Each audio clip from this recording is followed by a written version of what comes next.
देश दुनिया की तमाम बड़ी खबरों को देखने के लिए हमारे चैनल को सब्सक्राइब करें और बेल आइकन को दबाएं ताकि सबसे बड़ी खबर सबसे पहले आप तक पहुंच सके।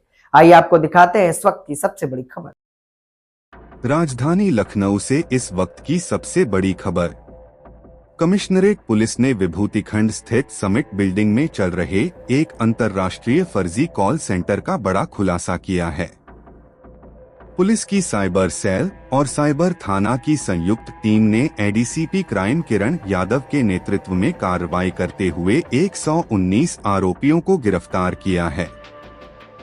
जांच में सामने आया कि यह गिरोह विदेशी नागरिकों, खासकर अमेरिका के लोगों को अमेज़न रिफंड, प्रतिष्ठित कंपनियों और सरकारी एजेंसियों के नाम पर कॉल कर ठगी का शिकार बनाता था।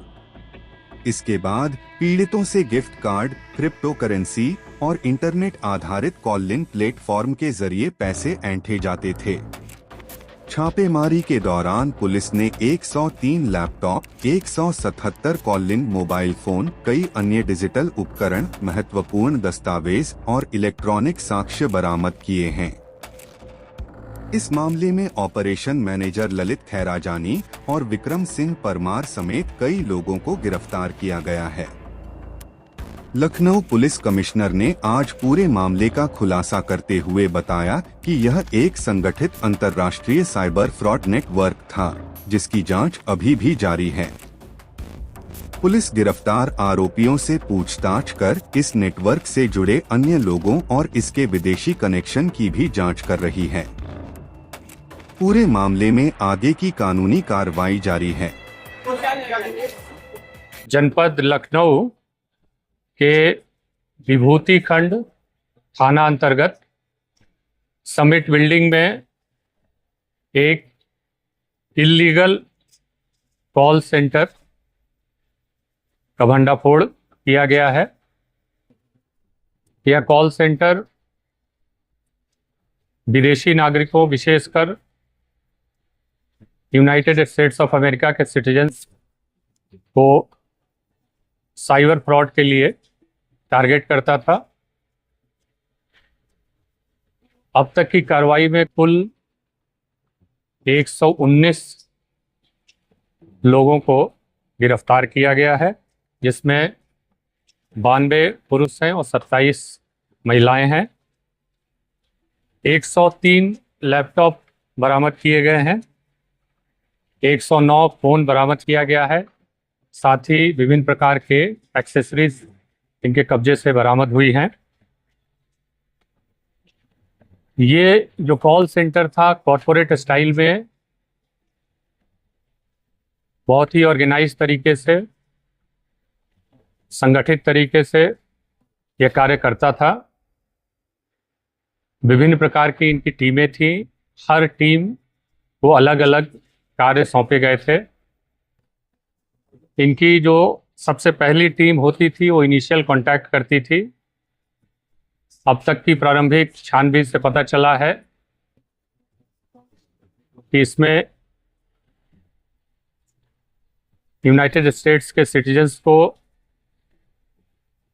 एसएमएस भेजा जाता था और उनको बताया जाता था कि आपके अकाउंट का प्रयोग, अकाउंट कई तरह के हो सकते हैं, 3 तरह के अकाउंट होते हैं। एक वहाँ का सोशल सिक्योरिटी नंबर होता है। फ़ोन के अकाउंट्स होते हैं, जैसे आपका एप्पल का हो गया, सैमसंग का हो गया। उसके अलावा तीसरा बैंक अकाउंट। आपके अकाउंट को इलीगल एक्टिविटी में प्रयोग होना पाया गया है और कृपया आप ये टोल फ्री नंबर से आगे वार्ता कर लें।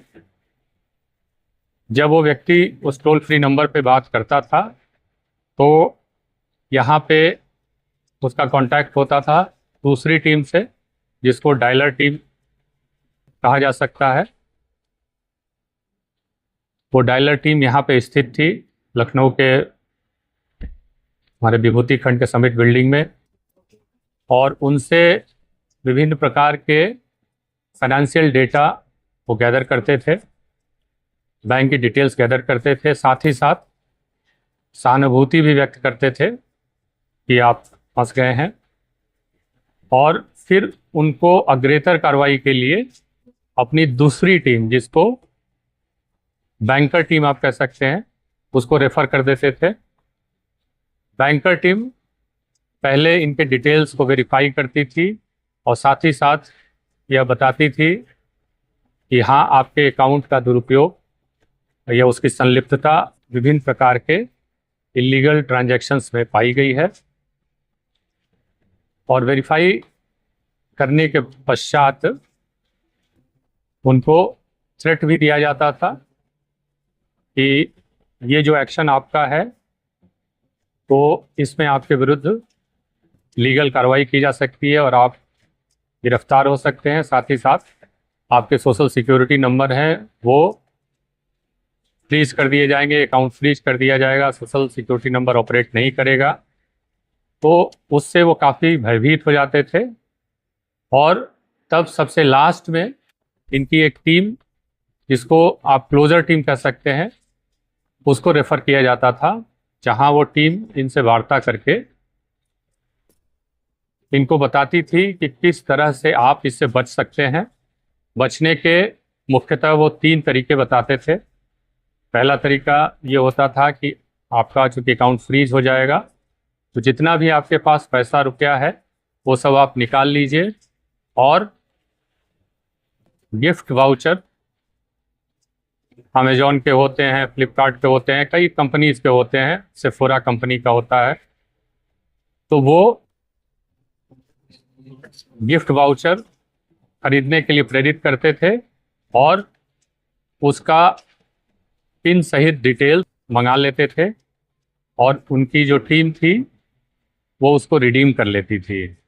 दूसरा तरीका ये होता था, क्रिप्टो के वॉलेट में मनी ट्रांसफ़र कराते थे, उसके लिए QR कोड देते थे। तो एक तरीका होता था कि उसमें आप डाल दीजिए और आप बच जाएंगे। उसके डिटेल्स मंगा के फिर ये अपने अकाउंट में डलवा लेते थे।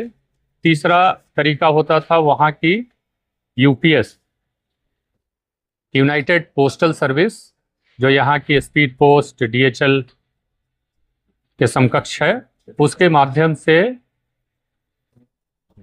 फिजिकली पैसे को, सोने को, चांदी को, जो भी उनके पास बहुमूल्य सामग्री होती थी, उसको प्राप्त करके फिर उसको रिडीम करते थे। और वो पैसा जो प्राप्त होता था वो हवाला के माध्यम से फिर यहाँ आता था। यहाँ जितने एम्प्लॉयज़ हैं उनकी मंथली सैलरी थी 30 से 40 हज़ार के करीब, प्लस कुछ लोगों को बोनस भी दिया जाता था। और यहाँ उनके ट्रांसपोर्टेशन की भी व्यवस्था थी और उनको यहाँ पे ठहराया जाता था। तो कुल 119 लोगों को हम लोगों ने गिरफ्तार किया है और माननीय न्यायालय के समक्ष उनको प्रस्तुत किया।